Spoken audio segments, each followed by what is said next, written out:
Assalomu alaykum, hurmatli hamyurtlar. Mana shu veterinariya doktorimiz Farhodjon Olimovni maslahati bilan Goleshtayn sigirimiz bor edi. Bir hafta oldin yashil kasalligi boshlanishi bilan shu YouTube'dan ko'rib, qilayotgan xizmatlarni ko'rib tanishib gollar qildik. Tavsiya qildilar. Rahmat, umrlari uzun bo'lsin. Mana 5 kun oldin, bugun 5-golini qildim mana. Ishtahani qaranglar mana, yashil boshlanib qolgan moldi. Tuyoqlarini bosib, bosolmasdan ishib, qizarib ketganida mana tuyoqlarning holati zo'r, xudo xolasa mana.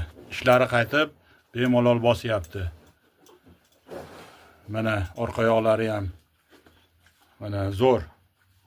Rahmat, umrlari uzun bo'lsin. Sizlarga ham tavsiya qilaman. Mana ishtahani qaranglar. Mana somonni yeyishini qaranglar mana.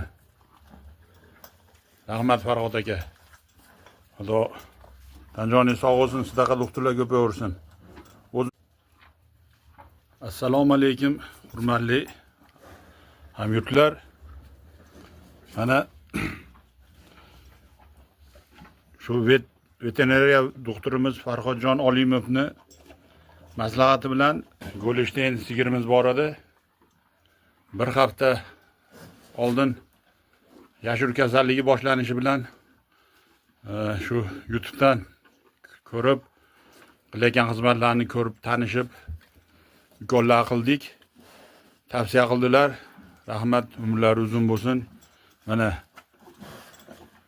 5 kun oldin, bugun 5-golini qildim mana. Ishtahani qaranglar mana, yashil boshlanib qolgan moldi. Tuyoqlarini bosib, bosolmasdan ishib, qizarib ketganida mana tuyoqlarning holati zo'r, xudo xolasa mana.